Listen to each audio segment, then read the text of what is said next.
আল্লাহ পাক সূরাতুল মুজাম্মিলে বলছেন, হে নবী, তোমার জন্য তাহাজ্জুদ ফরজ। আর তাহাজ্জুদ কতটা আদায় করতে হবে? নিসফাহু, অর্ধেক রাত। অর্ধেক রাত আজকাল হিসাব করেন তো, মাগরিব হয় 5টায় আর ফজর হয় 5টায়, তাহলে কয় ঘন্টা রাত? 12 ঘন্টা। ফজরের আজানের সময় থেকে আর এই মাগরিব, এইটা হচ্ছে রাত। ফজর আজানের সময় হলে রাত, শরীয়তের হুকুমে তখন আর রাত থাকে না, যদিও সূর্য ওঠা পর্যন্ত আমাদের ভাষায় সেটা রাতের অংশ, কিন্তু সেটা শরীয়তের দৃষ্টিতে নয়। তাহলে এই যে 12 ঘন্টাকে ভাগ করেন তো 5টা থেকে 5টা, অর্ধেক করেন তো কত হবে? 6 5 11, ঠিক না? তাহলে অর্ধেক রাত হয়। রাত কয়টায় আজকাল? 11টায়। 11টার সময় কি হয়ে যায়? অর্ধেক রাত হয়ে যায়। তাহলে আল্লাহ যে বলছেন নবীকে যে হে নবী তুমি তাহাজ্জুদ পড়ো নিসফাহু, তার মানে নবী সাল্লাল্লাহু আলাইহি সাল্লাম তাহলে কি করতেন? রাত 11টায়, বরং তার আগে। কারণ নবী সাল্লাল্লাহু আলাইহি সাল্লামের সুন্নতি তরিকা তাহাজ্জুদের ক্ষেত্রে তিনি তাহাজ্জুদ পড়ে ফজরের আগে আবার একটু ঘুমাইতেন, সদস্য 1/6 ঘুমাইতেন। 6 ভাগের 1 ভাগ, রাতকে আবার 6 ভাগের 1 ভাগ করেন, ফজর এখানে ওই সময়টা একটু ঘুমাইতেন, যাতে করে শরীরটা একটু আরাম বিশ্রাম পেয়ে যায়, আর তারপরে ফজরের নামাজটা সক্রিয় হয়ে আদায় করতে পারেন। কারণ লম্বা সময় তাহাজ্জুদ পড়ার পরে যদি এত ক্লান্ত হয়ে পড়েন যে ঘুম চাপছে, আর ওই অবস্থায় ফজর পড়েন, ফজরের ফরজ নামাজ পড়েন, তো ফরজে ত্রুটি থেকে যাবে, ফরজে মন লাগবে না, ফজরের নামাজে আপনার খুশু হবে না। সেই জন্য নবী সাল্লাল্লাহু আলাইহি ওয়াসাল্লামের উত্তম সুন্নত তাহাজ্জুদ গুজারদের জন্য এইরকম যে একটু ফজর এখানে শুয়ে নেন। কিন্তু আজকালকার দুর্বল ইমানের মানুষ আবার যদি শুয়ে যান তো আসল ফজরটাই যাবে, এইরকম যেন না হয়। কি তাহলে নবী সাল্লাল্লাহু আলাইহি ওয়াসাল্লাম তাহাজ্জুদ অর্ধেক পড়লে রাত 11টা থেকে একবারে ফজর আজান পর্যন্ত পড়তেন। আবিন কুসমিনহু কালিলা, অথবা এর চাইতে একটু কম করেন। তাফসীরকাররা বলছেন সেটা হচ্ছে 1/16, 1/3 অংশ, 1/3। তাহলে 1/3 অংশ কত হয়? 12 ঘন্টাতে 3 ভাগ করেন, 3 4 12, তাহলে 4 ঘন্টা নবী করিম সাল্লাল্লাহু আলাইহি ওয়াসাল্লাম কি করতেন?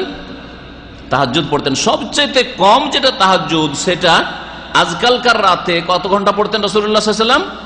4 ঘন্টা তাহাজ্জুদ পড়তেন। তো 4 ঘন্টা ফজর 5টা থেকে যদি হয়, তাহলে কয়টার সময় শুরু করতেন রাসূলুল্লাহ সাল্লাল্লাহু আলাইহি ওয়াসাল্লাম? ধরে নেন 1টা। যদি একবারে ফজর পর্যন্ত টান দেন আর ওইদিকে যদি আবার 1/6 বাদ দেন, তাহলে হয়তো 12টা বা তার আগে শুরু করতেন। 12টা থেকে 4টা পর্যন্ত তাহাজ্জুদ পড়তেন। এইভাবে রাসূলুল্লাহ সাল্লাল্লাহু আলাইহি ওয়াসাল্লামের সর্বনিম্ন তাহাজ্জুদ রাত 12টা থেকে শুরু করে ভোর 4টা পর্যন্ত, অথবা 1টা থেকে শুরু করে 5টা পর্যন্ত হইতো। আও জিদ আলাইহি, অথবা এর চাইতে বেশি, মানে অর্ধেকেরও বেশি। তো অর্ধেকের বেশি কত হয়? 2/3 অংশ, সোলোসাইন, 2/3 অংশ। 2/3 অংশ, তাহলে 12 ঘন্টাকে 2/3 অংশ কয় ঘন্টা হবে বলেন? 4 4 8 ঘন্টা। তো রাসূলুল্লাহ সাল্লাল্লাহু আলাইহি ওয়াসাল্লামের সবচাইতে লম্বা তাহাজ্জুদ হইতো কতক্ষণ? 8 ঘন্টা। এখন 8 ঘন্টা হইলে তাহলে 5টা থেকে 4 ঘন্টা শুধু বাদ দিয়ে দেন, 4 5 কয়? 9। রাত 9টা থেকে রাসূলুল্লাহ সাল্লাল্লাহু আলাইহি ওয়াসাল্লাম তাহাজ্জুদ শুরু করতেন, আর ফজর 5টা পর্যন্ত তাহাজ্জুদ চলতে থাকত। এই কথাগুলি এমন যদি আমি জালজয়ী হাদিস দিয়ে পেশ করতাম, তাহলে আপনাদের কি লাগতো যেগুলো কাল্পনিক কথা।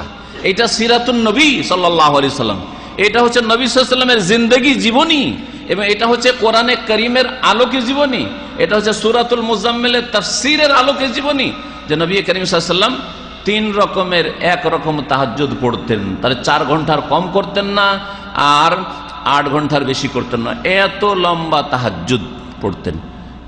আপনার নবী, যাকে ভালোবাসার কথা আপনি খুব মুখে উচ্চারণ করেন, তিনি তাহাজ্জুদ এত গুরুত্ব দিয়ে পড়তেন, আর আপনি 5 ওয়াক্ত নামাজের হেফাজত করেন না, আর নবীর শাফাতের আশা করে বসে আছেন। কি শাফাত পাওয়া যাবে?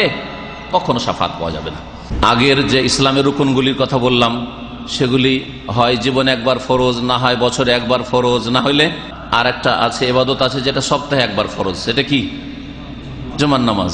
জুমার নামাজ হচ্ছে সপ্তাহে জুমার দিনে ফরজ, আর ফরজ আছে জুমার দিনে জুমাটা আদায় করে দেন, হয়ে গেল, সপ্তাহের একটা ফরজ আদায় হয়ে গেল, ঠিক না? ঈদ বছরে 2টো ঈদ, ঈদুল ফিতর, ঈদুল আজহা, কেউ ফরজ বলেছেন যেমন ইমাম ইবনে তাইমিয়া রাহমাতুল্লাহ আলাইহি বলেছেন, আর কেউ সুন্নাতে মুআক্কাদ বলেছেন বা কিছু বলেছেন। এই নামাজ, ফরজ নামাজের কত গুরুত্ব আমি দেখাতে চাইছি, অথচ আমরা মুসলিম এত হালকা মনে করি যে নামাজ ছেড়ে দেওয়াটাকে অপরাধে মনে করেন না। নামাজ নিজেও ছাড়ছেন, অথবা নিজে যদি নাও ছাড়েন, নামাজ ছাড়া লোককে মেয়ে দিয়ে দিচ্ছেন, জামাই বানিয়ে নিচ্ছেন, নামাজ ছাড়া লোককে বোন দিয়ে দিচ্ছেন, নামাজ ছাড়া লোকের সাথে আত্মীয়তা করে নিচ্ছেন, নামাজ ছাড়া লোকের সাথে আপনি ফ্রেন্ডশিপ, দোস্তি, বন্ধুত্ব কায়েম করছেন, অথচ এই বন্ধুত্ব জায়েজ নয়, আত্মীয়তা জায়েজ নয়, বিয়ে দেওয়া জায়েজ নয়, মেয়ে দেওয়া জায়েজ নয়, বোন দেওয়া জায়েজ নয়। এগুলি খেয়ানত করা এবং আল্লাহ রাসূলের বিরুদ্ধাচরণ করা। আল্লাহর সাথে যাদের সম্পর্ক নেই তার সাথে আপনার সম্পর্ক, বন্ধুত্ব, এটা আল্লাহ পাক রব্বুল আলামিনের ক্রোধ, গজবের কারণ। আল্লাহ পাক কখন আপনার সন্তুষ্ট হবেন না? অবশ্যই অসন্তুষ্ট হবেন।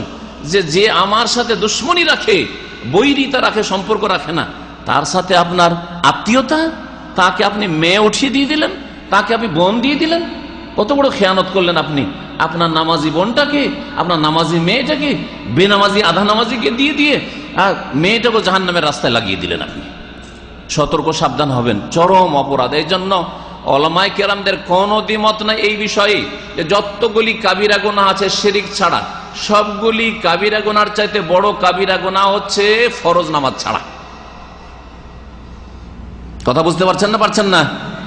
কাবিরা গুনাহ হচ্ছে ব্যভিচার করা, ঠিক না? কাবিরা গুনাহ হচ্ছে খুন করা, এগুলো সবচেয়ে বড় বড় বড় কাবিরা গুনাহ। আল্লাহ পাক যেগুলির কথা সূরা ফুরকানে উল্লেখ করেছেন শিরকের পরে, ওয়াল্লাযীনা লা ইয়াদউনা মা আল্লাহি ইলাহান আখার ওয়া লা ইয়াকতুলুনা আন-নাফসাল্লাতী হারামাল্লাহু ইল্লা বিল হক ওয়া লা ইয়াজনুন। রহমানের বান্দা যারা ভালো মানুষ, তারা শিরিক করে না, আল্লাহর সাথে অন্যকে ডাকে না, ইয়া গস ইয়া কুতুব এসব করে না, আর ওলি আউলিয়ার কাছে কিছু যাচ্চা করে না, তাদের কাছে আশা রাখে না, এক আল্লাহকে ডাকে তারা।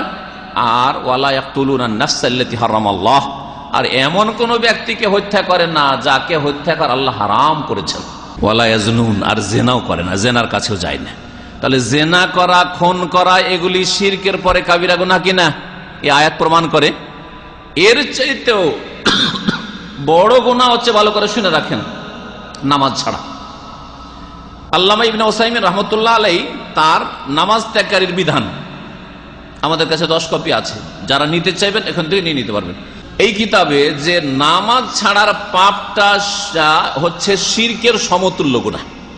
তাহলে খুনের চাইতে বড়, ব্যভিচারের চাইতে বড়, মদ খাওয়ার চাইতে বড়, যত কাবিরা গুনাহ হতে পারে সমস্ত কাবিরা গুনাহ, সুদ খাওয়া, ঘুষ খাওয়া, সুদ খাওয়া ধ্বংসাত্মক গুনাহ, এগুলির চাইতে বড় গুনাহ। একজন লোক সুদখোর, সুদ খায় কিন্তু 5 ওয়াক্ত নামাজ পড়ে, আর একজন লোক সুদ খায় না, হালাল খায় কিন্তু নামাজ পড়ে না। কে বেশি অপরাধী? যে বেনামাজি যদিও হালাল খায় কিন্তু বেনামাজি, আধা নামাজি, ফজর নামাজ পড়লো না, সেই ব্যক্তি সুদখোরের চাইতে বড় অপরাধী। আর আমরা কোন জৈব দুর্বল জাল কথা বলি না, কোরআন এবং হাদিসের কথা ভালো করে শুনে রাখেন। সৌদি আরবের বড় একজন আলেমে দ্বীন, এই পৃথিবীর দ্বিতীয় আলেম বলা যেতে পারে শেখ ইবনে বাজ রাহমাতুল্লাহ আলাইহির পরে, তিনি এই কিতাবে লিখছেন যে নামাজ ছাড়ার গুনাহ হচ্ছে শিরকের সমান। অর্থাৎ কেউ যদি দেবদেবীকে সেজদা করে, মূর্তিকে সেজদা করে, কেউ যদি কবর মাজারে সেজদা করে, যেমন শিরিক করলো, বড় শিরক, ইসলাম হারিয়ে দিল, ঠিক তেমনি যেই ব্যক্তি নামাজ এক ওয়াক্ত ছেড়ে দিল, পড়লো না, সেই ব্যক্তি তার ঈমান ইসলামকে হারিয়ে দিল, বিদায় করে দিল তার অন্তর থেকে, তার মধ্যে ঈমান ইসলাম নেই। আর এটা হচ্ছে সাহাবায়ে কেরামদের ইজমা, ঐক্যমত। নবী মুহাম্মদ রাসূলুল্লাহ সাল্লাল্লাহু আলাইহি সাল্লামের বাণী।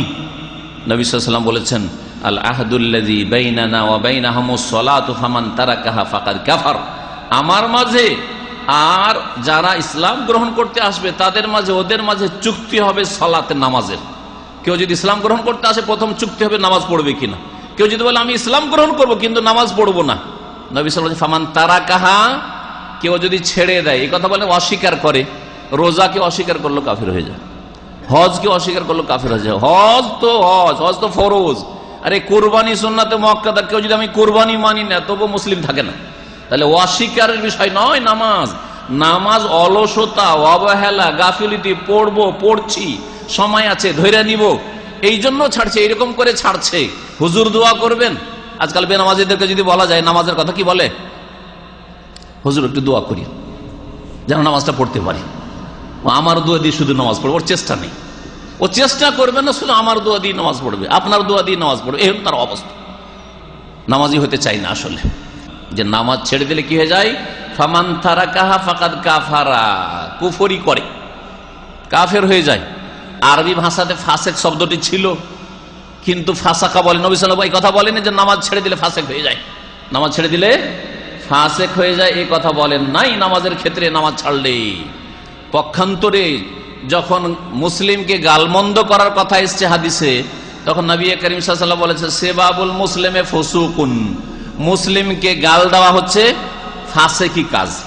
তাহলে নামাজ ছাড়লে শুধু ফাসেক হয়, গুনাহগার হয়, পাপী হয়, এগুলো যদি অনুবাদ হইতো, এটা যদি ইসলাম হইতো, তো নবী সাল্লাল্লাহু আলাইহি ওয়াসাল্লাম ফাকাদ কাফারা বলতেন না, ফাকাদ ফাসাকা, যে নামাজ ছাড়ে অবহেলা করে সে ফাসেক হয়, এই কথা বলতেন। কিন্তু না, ফাকাদ কাফারা বলেছেন। এই জন্য প্রখ্যাত তাবেঈ শাকীক রাহমাতুল্লাহ আলাইহি তিনি বলছেন যে কানু লা ইয়ারাউনা শাইয়্যাম মিনাল আমালি তারকুহু কুফরুন গায়রাস সালাহ, সাহাবায়ে কেরামগণ নামাজ ছাড়া অন্য কোনো আমল ছেড়ে দেওয়াকে কুফরি মনে করতেন না।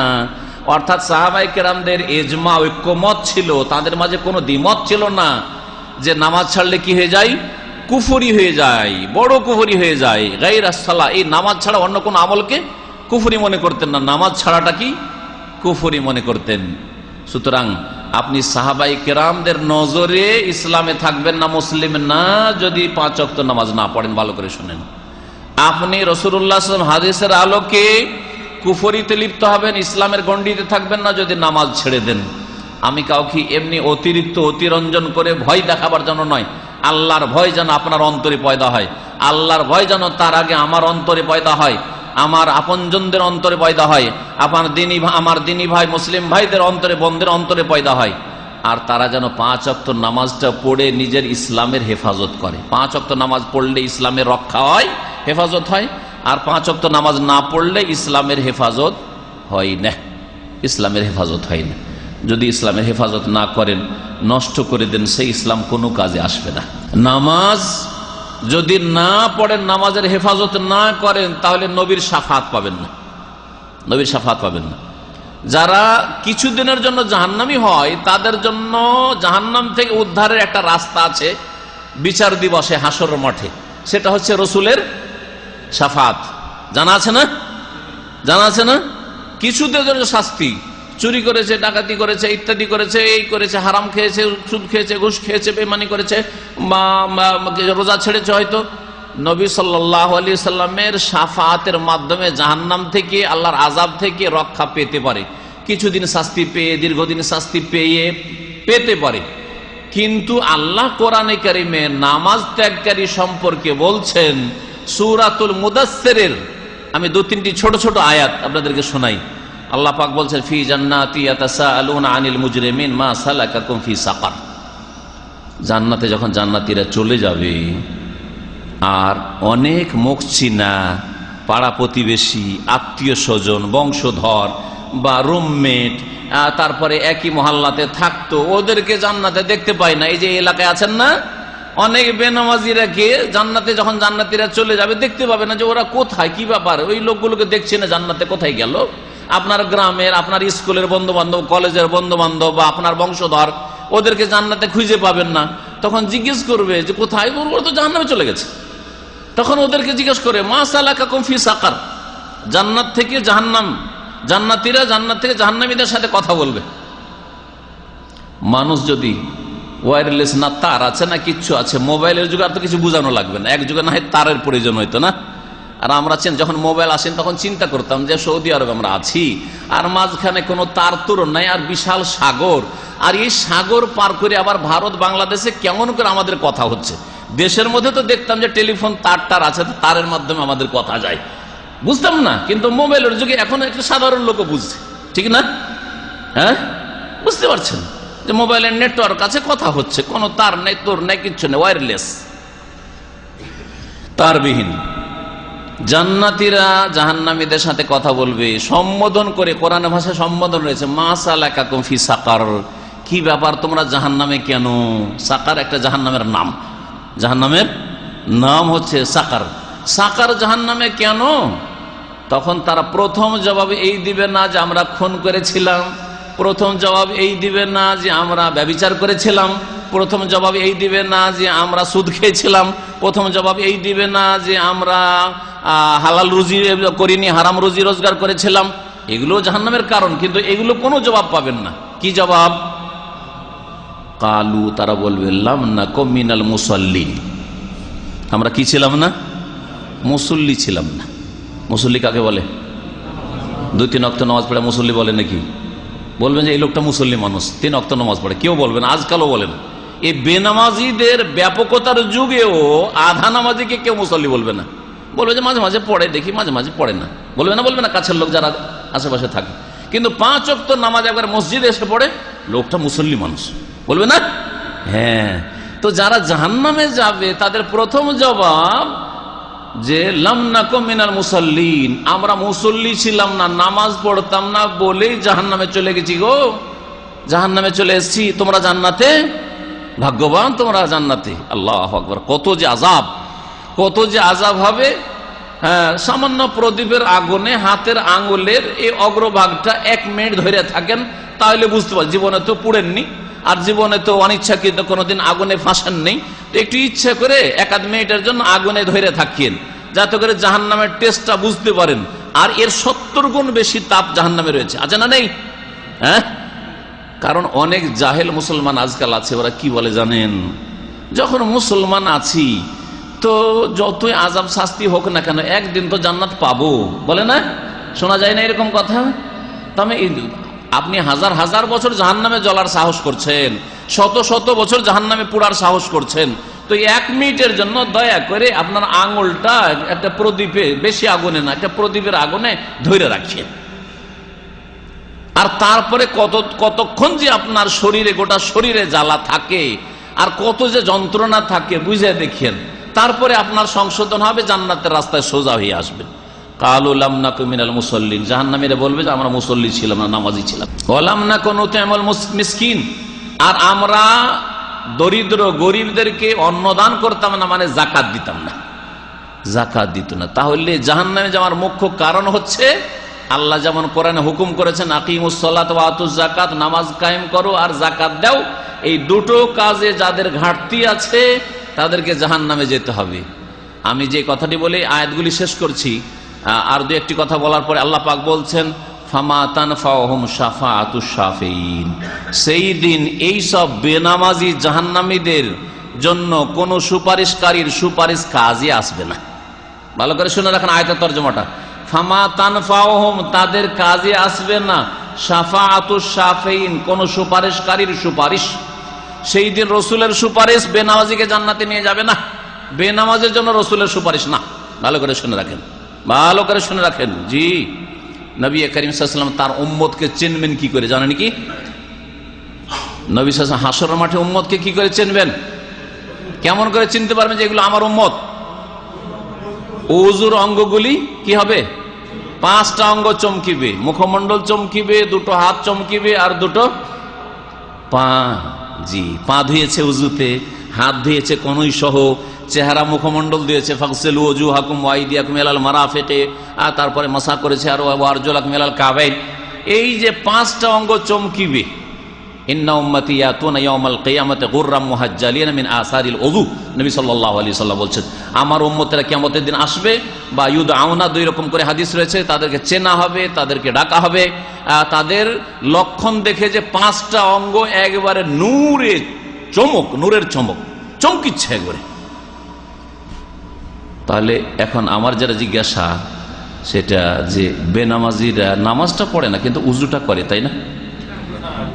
হ্যাঁ, বেনামাজিরা নামাজ পড়ে না কিন্তু উজুটা করে, সেজন্য নামাজ না পড়লেও যখন চমকিবে 5টা অঙ্গ, তখন তাদেরকে চিনে নেবে যে তোরা নামাজ না পড়লেও আমারই উম্মত, আয় তোদেরকে সুপারিশ করে জান্নাতে নিয়ে যায়, নাকি আছে নাকি? না, তাহলেও হবে না, বোঝা গেল। হ্যাঁ, উজু একমাত্র কারা করে? নামাজিরাই উজু করে।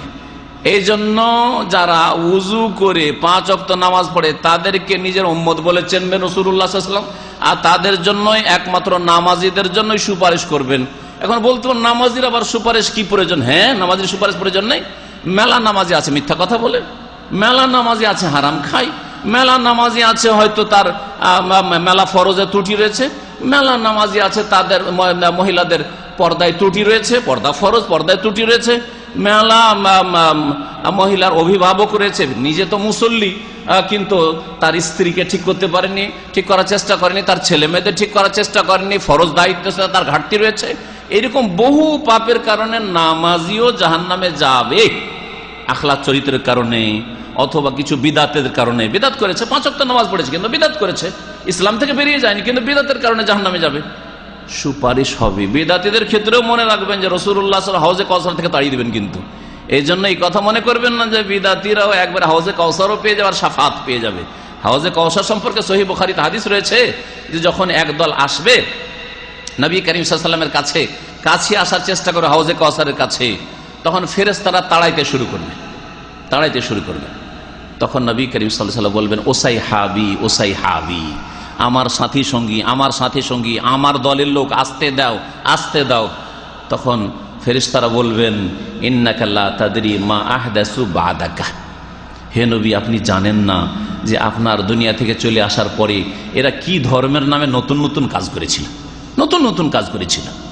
নবী করিম সাল্লাল্লাহু আলাইহি ওয়াসাল্লাম আর রিকোয়েস্ট করবেন না। ফেরেশতারা যখন তাড়াবার চেষ্টা তাড়াবে, ওদেরকে আসতে দেবে না হাউজে কাউসারের কাছে।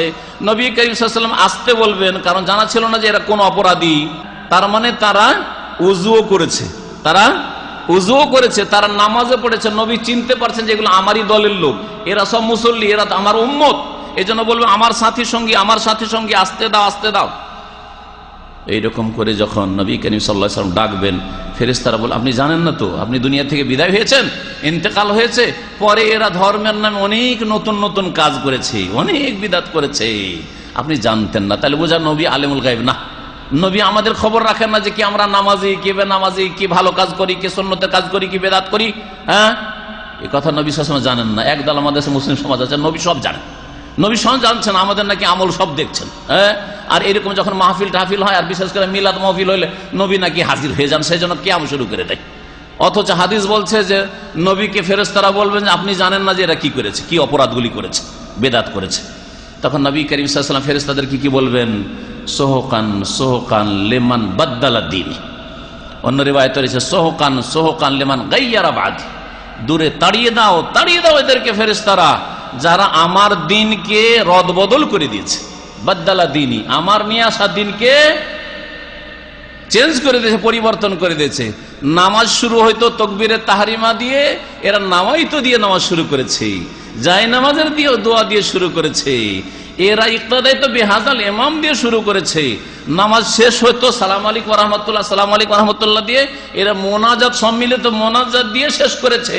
কেউ যদি মোনাজাত করতে চায়নি, ওকে পিটিয়ে মোনাজাত করেছে। আমাদের মসজিদে নামাজ পড়েন, মোনাজাত করতে হবে, না হলে মসজিদে আসবি না। এই করেছে, বেদাত করেছে না করেনি? এই বেদাতিগুলিকে হাউজে কাউসার থেকে নবী সাল্লাল্লাহু আলাইহি ওয়াসাল্লাম আসতে বলবেন না বলবেন যে যাও দূর করে দাও? নবী সাল্লাল্লাহু আলাইহি ওয়াসাল্লাম বলবেন দূর করে দাও। তার আগে ফেরেশতারা তাদেরকে তাড়াবে, আসতে দেবেন না, হাউজে কাউসারের পানি পাবে না। সম্মানিত ভাতৃমণ্ডলী, বলছিলাম যে নামাজ এত গুরুত্বপূর্ণ বিষয় যে নামাজের গুরুত্ব সম্পর্কে যদি বলি তো বলে শেষ করা যাবে না। যতগুলি ইবাদত বন্দেগী আদেশ নিষেধ নাজেল হয়েছে, হয় মক্কায় নাজেল হয়েছে, না হয় মদিনায় জমিনে নাজেল হয়েছে, ঠিক কিনা? মক্কায় নাজেল হয়েছে, আর না হলে মদিনা নাজেল হয়েছে, না হলে আশেপাশে যেখানে নবী সাল্লাল্লাহু আলাইহি ওয়াসাল্লাম কখনো কখনো সফরে থেকেছেন, কোনো হুকুম আকাম নাজেল হয়েছে। হ্যাঁ, যেমন তায়াম্মুমের হুকুম সফরে নাজেল হয়েছে। জি, কিন্তু নামাজ কোথায় ফরজ হয়েছে? মক্কায় না মদিনায়? কোথায়? জমিনে না আসমানে? আসমানে। কোন আসমানে? পয়লা আসমানে না 7 আসমানে? সপ্তম আসমানে, মেরাজে। চিন্তা করতে পেরেছেন? এতে থেকে বুঝতে পারেন না যে আল্লাহর কাছে কত প্রিয় ইবাদত আর আল্লাহর কাছে কত গুরুত্বপূর্ণ ফরজ ইবাদত এই 5 ওয়াক্ত নামাজ। যে সমস্ত হুকুম আহকাম জমিনে নাজেল হয়েছে, কিন্তু নামাজের জন্য আল্লাহ পাক রব্বুল আলামিন প্রিয় নবী মুহাম্মদ রাসূলুল্লাহ সাল্লাল্লাহু আলাইহি ওয়াসাল্লামকে 7 আসমানের উপরে দাওয়াত দিয়ে নিয়ে গেছেন যে আসো তোমাকে নিয়ে যাই, তারপরে তোমার ওপর এবং তোমার উম্মতের ওপর এই 50 ওয়াক্ত ফরজ করলাম। 50কে কমাতে কমাতে কমাতে কমাতে আল্লাহ পাক রব্বুল আলামিন রহম করেন মুসা আলাইহিস সালামের ওপর, আর আল্লাহ পাক রব্বুল আলামিন যেন তারও শাফাআত দান করেন। এই মুসা আলাইহিস সালাম আমাদের কত যে হিতা ছিলেন, রাসূলুল্লাহ সাল্লাল্লাহু আলাইহি ওয়াসাল্লাম পরে বারবার করে বলছেন যে ইয়া মুহাম্মদ ইরজি ইলা রাব্বিক, মুহাম্মদ যাও, ফিরে যাও, ফাইন্না উম্মাতাকা লা তুতিকু যালিকা, তোমার উম্মত এই 50 ওয়াক্ত নামাজ আদায় করতে পারবে না। কমতে কমতে 45 হলো, 40 হলো, 35 হলো, পারবে না পারবে না পারবে না, 10 হলো, পারবে না, যাও ফিরে যাও। 5 নিয়ে যখন ফিরে আসছেন, তারপরে মুসা আলাইহিস সালাম বলছেন যে যাও, আমি বনি ইসরায়েলকে দেখে নিয়েছি, তোমার উম্মতের চাইতে বড় শক্তিশালী ছিল, কিন্তু এরা আমার উম্মতেরাও ঠিক করে নামাজ আদায় করতে পারেনি, এখানে গিয়ে ফেঁসে গেছে। তোমার উম্মত 5 ওয়াক্ত নামাজ আদায় করতে পারবে না। ইরজি ইলা রাব্বিকা ফাসআলহু তাখফিফ, যাও রবের কাছে ফিরে যাও, আরো 5 থেকে কিছু হালকা করতে বলো আল্লাহকে, যে আল্লাহ গো আর একটু আমার উম্মতের জন্য হালকা করে দাও, 3 ওয়াক্ত, 2 ওয়াক্ত, 4 ওয়াক্ত, একটু কম করো। নবী করিম সাল্লাল্লাহু আলাইহি ওয়াসাল্লাম বলছেন ইস্তাহিয়াইতু মির রব্বি, আমি আল্লাহর সামনে যেতে যেতে এতবার গেলাম, লজ্জা পেয়ে গেছি, আর যেতে পারবো না, আর যেতে পারবো না, যা হবে হবে।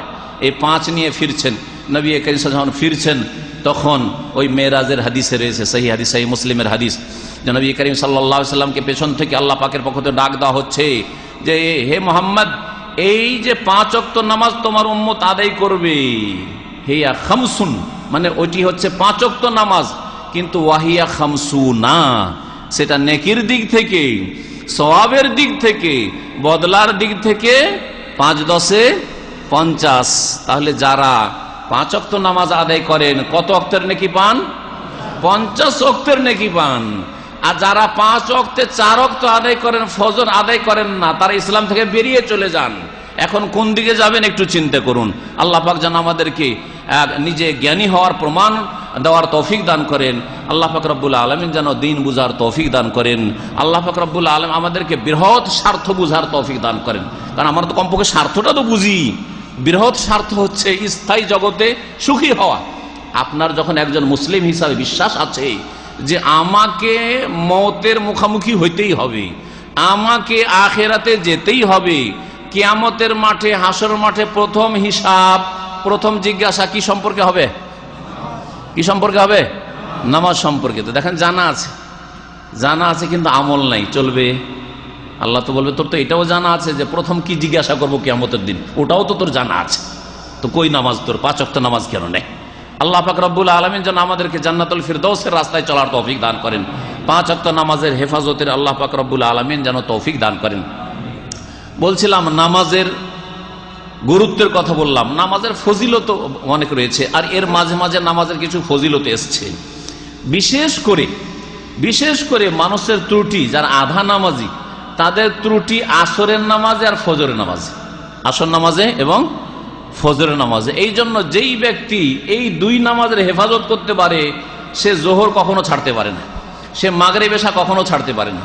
আজকাল দেখছেন না এখানে মাগরিব এশা বেনামাজিও পড়ে নিচ্ছে, কোনো ওয়াক্ত নামাজ পড়ে, মাগরিব এশা পয়সা আছে, চল মাগরিব এশাটা পড়েই নি, কিন্তু জোহরে রান্না করে, আসরে খেয়ে দিয়ে পেট ভর্তি করে শুয়ে থাকে, আর তারপরে ফজর তো ওটা শোয়ার সময়। হ্যাঁ, ডিউটি যদি রাত 3টার সময় ফজরের আগেও হয়, বাসের জন্য আধা ঘন্টা 1 ঘন্টা দাঁড়িয়ে আছে, রাস্তার উপর দাঁড়িয়ে আছে, কিন্তু নামাজ পড়ার জন্য সরাসরি বাসা থেকে বেরিয়ে মসজিদে আসবে, ফজরে আসার তৌফিক হয় না, অ্যালার্ম লাগাবার তৌফিক হয় না।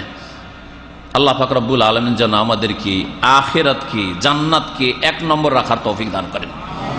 এই ফজর আর আসর এই 2টো নামাজের যদি হেফাজত করেন, তাহলে বাকি নামাজগুলি এমনিতেই ঠিক হয়ে যাবে। সেই নামাজের কথা আপনাকে আর তাগিদ করে বলতে হবে না। আর এই আসর আর ফজর যদি আদায় করেন, তো এর বড় ফজিলত রয়েছে। ভালো করে শুনেন, 2টি হাদিস আপনাদেরকে শোনাই। সহিহ মুসলিমে রয়েছে, সহিহ বুখারীতে রয়েছে। একটি হাদিস, মান সাল্লাল বারদাইন দাখালাল জান্নাহ, যেই ব্যক্তি 2 ঠান্ডার সময়ের 2 নামাজ পড়বে, সে জান্নাতে অবশ্যই যাবে। এই 2 নামাজ বারদাইন কোন নামাজ?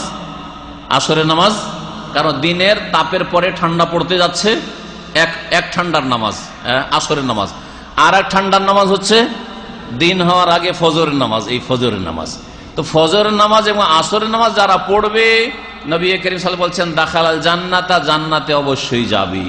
তাহলে জান্নাতে যাওয়ার সহজ রাস্তা, ফজরটা ঠিক করেন আর আসরটা ঠিক করেন। যদি ঘুমাইতে হয়, আসরে বড় পরীক্ষা, হয়তো আপনার ডিউটি 4টার সময়, এখন আসরের জন্য আপনাকে 2:45টায় রেডি হইতে হচ্ছে। হ্যাঁ, আপনার জান্নাতটাকে সামনে রাখেন, যে জান্নাত যেন হারা না হয়ে যায়, আমি যেন হতভাগা হয়ে সেদিন জাহান্নামে না যেতে হয়।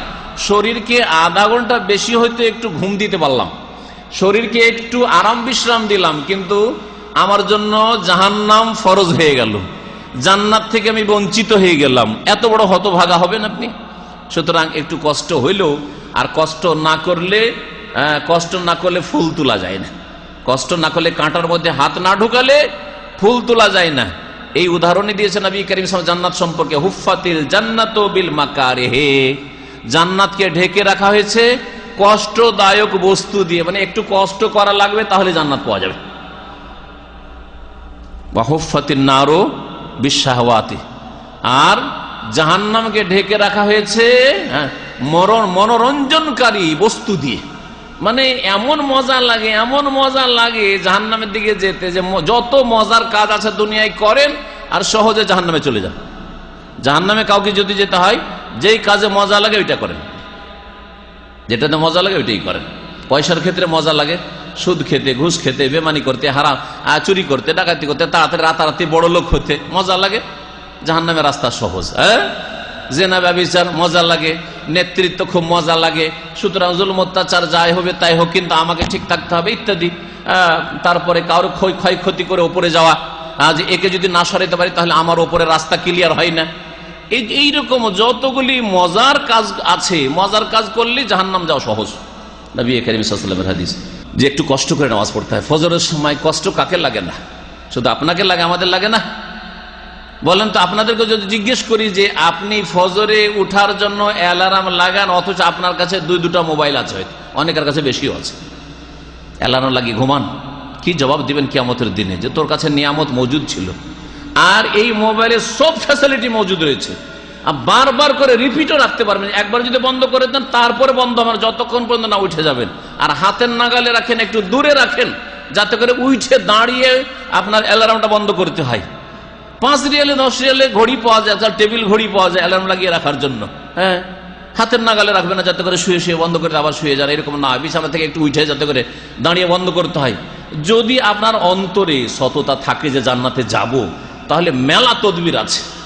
আমি মাঝে মাঝে বলি যে আমি 3টে অ্যালার্ম লাগাই, অথচ আমার পরিবার আছে, সে কখনো উঠাইতে পারে, আমার ছেলেরা আছে তারা উঠাইতে পারে, নক করতে পারে যে আমার ঘুম লম্বা হয়ে যায়। তো এগুলি তো অতিরিক্ত আছে, তারপরে আমি নিজের রুমে হাতের নাগালে দূরে উঠে বসে বন্ধ করতে হয়। 3টে অ্যালার্ম লাগাই, একটা ঘড়ি আর 2টো মোবাইলে লাগাই। আপনি কি জান্নাতটা অত সহজ মনে করছেন? অত সহজ মনে করছেন জান্নাতে যাবো আর আরামসে? ডিউটির জন্য ঠিক অ্যালার্ম বাজছে, কিন্তু আপনার নামাজের জন্য, জান্নাতে যাওয়ার ডিউটির জন্য অ্যালার্ম বাজছে না। মাত্র কয়টা পয়সা রিয়াল পাবেন তার জন্য অ্যালার্ম লাগাচ্ছেন আপনি ঘড়িতে, আর আপনি জান্নাতের জন্য অ্যালার্ম লাগাচ্ছেন না। জান্নাত অত সহজ? আম হাসিবতুম আন তাদখুলুল জান্নাহ, অত সহজে জান্নাত চলে যাবে? আরে কষ্ট করতে হবে, কষ্ট করতে হবে। তো বলছিলাম যেই ব্যক্তি আসর আর ফজরের নামাজ পড়বে সে জান্নাতে যাবে, নবী করিম সাল্লাল্লাহু আলাইহি ওয়াসাল্লাম বলেছেন। আর একটি হাদিস শোনাই, সহিহ মুসলিমে রয়েছে, লা ইয়ালে জান্নার মান সাল্লা কাবলা তুলুইশ শামসি ওয়া কাবলা গুরুবিহা, কখনো জাহান্নামে যাবে না ওরা যারা কি করে, সূর্য উঠার আগের নামাজ পড়ে আর সূর্য ডুবার আগের নামাজ পড়ে। কোন নামাজ? ফজর নামাজ এবং আসরের নামাজ যারা পড়ে তারা কখনো লাইয়ালে জান্নার, কখনো জাহান্নামে যাবে না, কখনো জাহান্নামে যাবে। নবী করিম সাল্লাল্লাহু আলাইহি ওয়াসাল্লাম, তাওহীদ ঠিক থাকতে হবে, শিরক মুক্ত হইতে হবে, আর তারপরে যদি 5 ওয়াক্ত নামাজ পড়ে তো জাহান্নামে যাবে না, নবী করিম সাল্লাল্লাহু আলাইহি ওয়াসাল্লামের হাদিস। তাহলে জাহান্নাম থেকে রক্ষা পাওয়ার নিশ্চয়তা পাচ্ছেন যদি ফজরের নামাজটা পড়তে পারেন আর আসরের নামাজটা ঠিকভাবে পড়তে পারেন।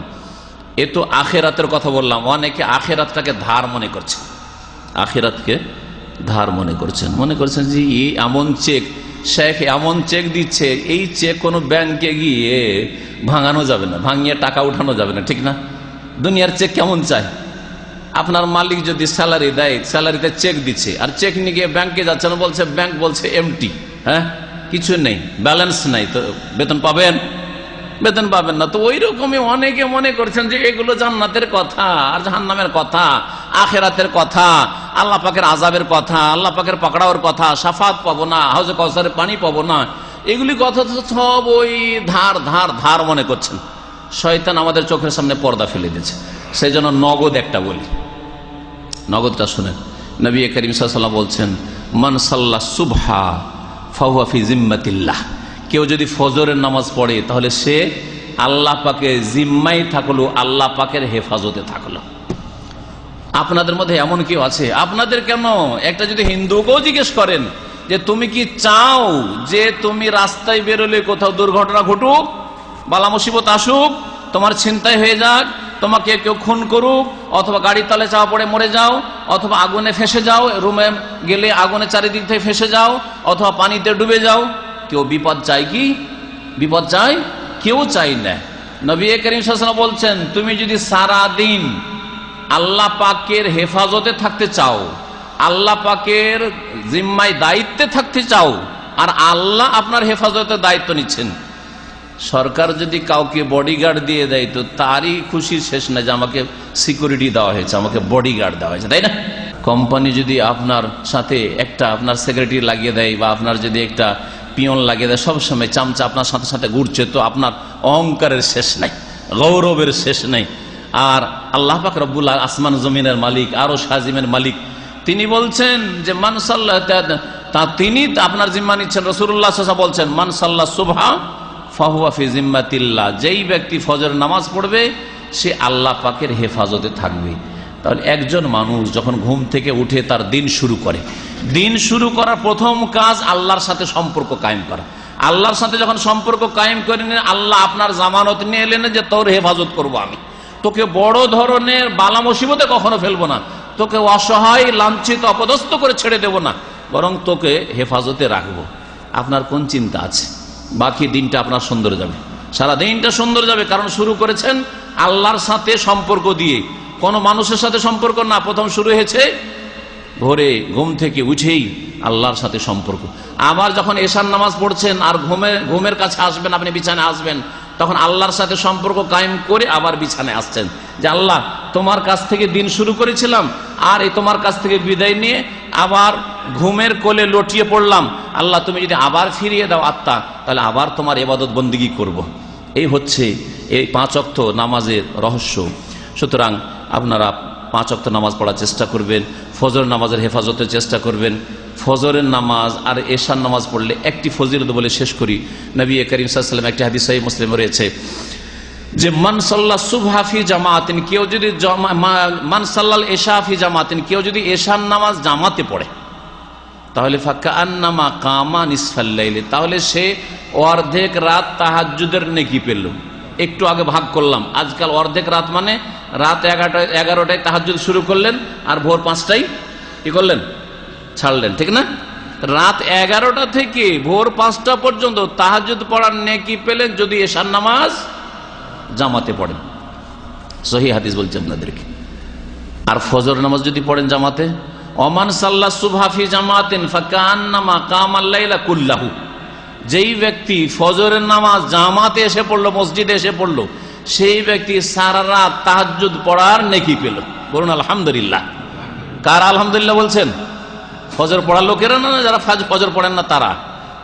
আর যারা ফজর পড়েন না তারা যদি আলহামদুলিল্লাহ পড়েন তো লাভ হবে? তাহলে যারা ফজর পড়ছেন জামাতে বলেন আলহামদুলিল্লাহ। আর যারা এখনো ফজর ঠিক করতে পারেনি, ফজরের সময় ঘুমিয়ে থাকছেন, সূর্য উঠে যাচ্ছে, বা ঘরেই ফজর পড়ছেন, তারা আল্লাহর কাছে দোয়া করেন যে আল্লাহ তুমি তৌফিক দান করো, আল্লাহ তুমি তৌফিক দান করো আমাদেরকে, আল্লাহ আমাদের ঈমানকে আরো মজবুত করে দাও, 5 ওয়াক্ত নামাজ কায়েম করার তৌফিক দান করো। আপনি শুধু এশা পড়ে, শুধু ফজর পড়ে সারা রাত তাহাজ্জুদের বসে বসে ঘুমিয়ে নেকি পাচ্ছেন। আল্লাহ পাক রব্বুল আলামিন 5 ওয়াক্ত নামাজের হেফাজতে তৌফিক দান করেন, আমাদের ঈমানের দুর্বলতা যেন দূর করে দেন, আমাদেরকে আখিরাত মুখী হওয়ার জন্য আল্লাহ পাক তৌফিক দান করেন। আল্লাহ পাক রব্বুল আমাদের দিন দুনিয়া যেন বরকত দান করেন, আল্লাহ পাক আমাদের হালাল রিজিকে যেন বরকত দান করেন, হারামের রাস্তাকে আল্লাহ পাক রব্বুল আমাদের সামনে যেন সংকুচিত করে দেন। আল্লাহ পাক রব্বুল আলামিন যেন আমাদেরকে জাহান্নামের আযাব থেকে রক্ষা করেন, জান্নাতুল ফিরদাউস যেন নসিব করেন। আল্লাহ পাক রব্বুল আমাদের বালা মুসিবত যেন দূর করে দেন। আমাদের মধ্যে যারা অসুস্থ রয়েছে, পেরেশানিতে রয়েছে, কর্মহীন রয়েছে, আল্লাহ পাক তাদের মনের আশা যেন পূরণ করে দেন। রোগীকে আল্লাহ যেন শিফা দান করেন। যারা কর্মহীন রয়েছে কাজের ব্যবস্থা যেন দান করেন। যারা আর্থিক সংকটে রয়েছে আল্লাহ পাক যেন তাদেরকে আর্থিক সচ্ছলতা দান করেন। যারা মানসিক পীড়ায় রয়েছে, অশান্তিতে রয়েছে, আল্লাহ পাক মানসিক রোগ যেন দূর করে দেন। আল্লাহ পাক রব্বুল মানসিক শান্তি হাসিল করার জন্য তৌফিক দান করেন। আল্লাহ পাক রব্বুল আলামিন তার দিকে, তার দিনের দিকে, তার রাসূলের সিরাতের দিকে ফিরে আসার জন্য তৌফিক দান করেন। সুবহান রাব্বিকা রাব্বিল ইজ্জাতি আম্মা ইয়াসিফুন ওয়া সালামু আলাল মুরসালিন ওয়ালহামদুলিল্লাহি রাব্বিল আলামিন। আমাদের ভাই প্রশ্ন করেছেন যে একজন লোক সারা জীবন ভালো কাজ করতে করতে শেষখানে খারাপ কাজ করে জাহান্নামে চলে গেল, আর একজন লোক খারাপ কাজ সারা জীবন করেছিল, আর তারপরে শেষখানে ভালো কাজ করে সংশোধন হয়ে যায়, শেষ জীবনে অল্প সময় সে জান্নাতে চলে গেল, তাহলে আমল করে আমাদের লাভ আছে কিনা? এই প্রশ্ন কোনো এক সাহাবী নবী করিম সাল্লাল্লাহু আলাইহি ওয়াসাল্লাম করেছিলেন যে ফাফিমাল আমাল ইয়া রাসূলুল্লাহ, তাহলে আমল করে কোনো লাভ আছে কিনা? তখন নবী করিম সাল্লাল্লাহু আলাইহি ওয়াসাল্লাম যে উত্তরটা দিয়েছেন সেটাই উত্তর দিয়ে, যেন আপনি পারছে সেই লোকটি শেষ জীবনে দোষ করে তার দোষের কারণে আদা খেলো, স্বাদ পেলো, জাহান্নামে গেল। আর যে লোকটি সারা জীবন মন্দ কাজ করেছে সেই লোকটি শেষখানে ভালো দিকে ফিরে চলে আসলো, আল্লাহ পাকের রহমতের ছায়া আশ্রয় নিল, তখন আল্লাহ পাক তাকে আশ্রয় দিলেন। আপনি এখন কোন দিকে যাবেন? আপনি ভালোর দিকে যাওয়ার চেষ্টা করবেন আর সেটাকে কন্টিনিউ করবেন, না আপনি মনে করবেন যে না আমি এখন পাপ করতে থাকি, শেষ দিকে আমি ওই লোকটার মতো তওবা করে নেব? কোনটা করবেন? এখন থেকে আপনি ভালো চলবেন, নাকি আপনি মনে করছেন শেষ জীবনে আমিও ওই লোকটার মতো তওবা করে নিব? কোনটা করবেন? এখন থেকে। কেন এখন থেকে? যুক্তিতে। কেউ যদি বলে যে না আমার তো এখনো বয়স 20-30 হইলো, 30 হইলো, আমি যখন 50-60-এ পৌঁছিব তখন ওই লোকটার মতো হয়ে যাব, তাহলে ওর উত্তর কি? এই কথাটা ওর ঠিক হতো যদি আয়ুটা তার হাতে থাকতো।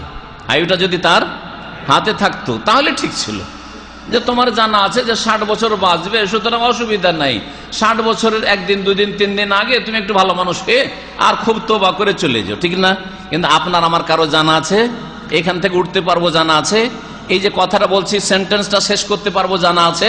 হ্যাঁ, এই যে শ্বাসটা আপনি ছাড়লেন আর নিলেন এটা শেষ করতে পারবেন জানা আছে? কিছুই জানা নেই। তাহলে 1 মিনিটের জামানত আমাদের কাছে নেই যে আর 1 মিনিট বাঁচবো কিনা। তাহলে আমাদের জন্য জ্ঞানের পরিচয় হচ্ছে, জ্ঞানীর পরিচয় হচ্ছে যে ভালো কাজকে কন্টিনিউ করা। ভালো কাজ করতে থাকো, তুমি তোমার কাজ করতে থাকো, আল্লাহর কাজ করছেন, তুমি তোমার কাজ করতে থাকো।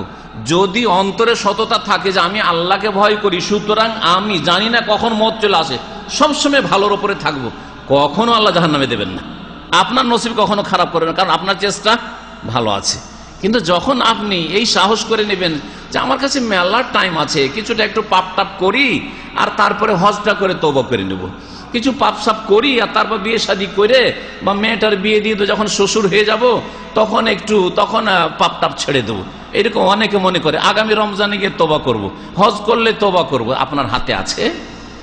আপনার হাতে সময় নেই। তাহলে আপনি এই যে দুঃসাহসিকতা দেখাচ্ছেন এটা আপনার খারাপ নসিব হতে পারে, যে আপনি বদনসিব হয়ে জাহান্নামে চলে যেতে পারেন। সুতরাং সব সময় নিজেকে ভালো অবস্থায় রাখার চেষ্টা করবেন, ভালো অবস্থায়, সংশোধনের অবস্থায় আপডেট করে রাখবেন, নিজের আমলকে আপডেট করে রাখবেন, যাতে করে হিসাব দিতে অসুবিধা না হয়। যারা পারচেজিং এর কাজ করেন, কোম্পানির কেনাকাটা করেন, সব সময় যদি আপনি অ্যাকাউন্টকে ঠিক রাখেন, আপনার হিসাব নিকাশ ডেলি ঠিক আছে, মাসের শেষে হিসাব দিতে কোনো চিন্তা নেই, কারণ ডেলি হিসাব আপনার ক্লিয়ার করা আছে। তো আপনি ওই রকম আল্লাহর এমন করে হিসাব করে রাখেন যে আজকে মত আসলে যাতে ফেসে না যান যে তুই আজকে এই পাপ করে কেন আলি, ফেসে না যান। আপডেট করা আছে, তওবা করা আছে, তওবা সংশোধন করা আছে, একেবারে কোনো গুনাহ নিয়ে আজকে রাতে আমি ঘুমাচ্ছি না, ঘুমাবার আগে আমি সারা দিনের ভুল ভ্রান্তিকে তওবা করে আর অন্তরে খুলুসিয়াতের সাথে আমি ঘুমাইতে যাচ্ছি, তাহলে মত আসলে কোনো চিন্তা নেই, ইনশাআল্লাহ জান্নাত পাবেন। ভালো থাকার চেষ্টা করলে অবশ্যই জান্নাত পাবেন। আর যখন মনে করবেন যে না ভালো হয়ে যাব কখনো, তো তখন দেখবেন যে হয়তো আপনি হতভাগা হয়ে যাবেন। বলেন তাহলে আপনাদের প্রশ্ন এটা, চলেন একটা কে বলতে পারেন? আমি বলছি যে 3 শ্রেণীর লোকের উপর থেকে কলম উঠিয়ে নেওয়া হয়েছে, তার মধ্যে একটা বলেছি যে নাবালক যতক্ষণ পর্যন্ত সাবালক না হবে, ছেলে মেয়েরা, আর পাগল যতক্ষণ পাগল আছে ওর কোনো গুনাহ লেখা হয় না, ওর জন্য নামাজ ফরজ, কারণ ওর সংকল্প নেই, কিছু বুঝে নাও, কি খায় তাও বুঝে না, কি করে তাই বুঝে, কি বলে তাই বুঝে না, পাগল। জাযাকুমুল্লাহ খায়, জাযাকুমুল্লাহ খায়। আর ঘুমন্ত ব্যক্তি ঘুমের অবস্থায় যদি কুফরি কথা বলে দেয়, ঘুমের অবস্থায় যদি বলে দেয় যে আল্লাহ নেই, আল্লাহ ধরবেন, কিন্তু জাগ্রত অবস্থায় যদি আল্লাহ নেই, তো নাস্তিক যা চিরকাল জাহান্নামে থাকবে না? থাকবে না। ঘুমের অবস্থায় যদি বলে দেয় ইয়া গৌস মাদাদ, তো মুশরিক হবে? ঘুমের অবস্থায় বলেছে হুঁশ দিশা নেই বলে দিয়েছে, মুশরিক হবে না। কিন্তু জাগ্রত অবস্থায় যদি এ বড় পীর গৌস মাদাদ, তাহলে সে মুশরিক হয়ে যাবে। ঘুমের অবস্থায় যে হরে রাম হরে কৃষ্ণ বলে দেয়, তো মুশরিক হবে? হবে না। হরে রাম ওঠার বেলা সবাই কিন্তু ঠিক মানে পজিটিভ মানে ইশারা করছেন যে ঠিক, কিন্তু যখন জিলানির কথাটা বলছি তখন অনেকে দ্বিধাদ্বন্দ্বে, আরে জিলানির কাছে চাইবো না তো কার কাছে চাইবো নাকি? একই কথা। আরে ভাই, দুর্গায় চাওয়ার দরগায় চাওয়া একই কথায় দুটো পার্থক্য আছে নাকি? এটাও আল্লাহ না, ওইটাও আল্লাহ না। হ্যাঁ, দুর্গাও আল্লাহ না আর দরগাও আল্লাহ না। আল্লাহ ছাড়া কারো কাছে চাওয়া যায় না, সাহায্য চাওয়া যায় না। সুতরাং কেউ যদি হরে রামও বলে তবুও মুশরিক, আর কেউ যদি ইয়া গৌসুল আজম মাদাদ, ইয়া গরিব নওয়াজ মাদাদ বলে তবুও মুশরিক। কথা বুঝতে পেরেছেন? দুটোতে কোনো পার্থক্য নেই। ভালো করে ইসলামটাকে বুঝেন। জি, এক আল্লাহর কাছে চাইতে হবে।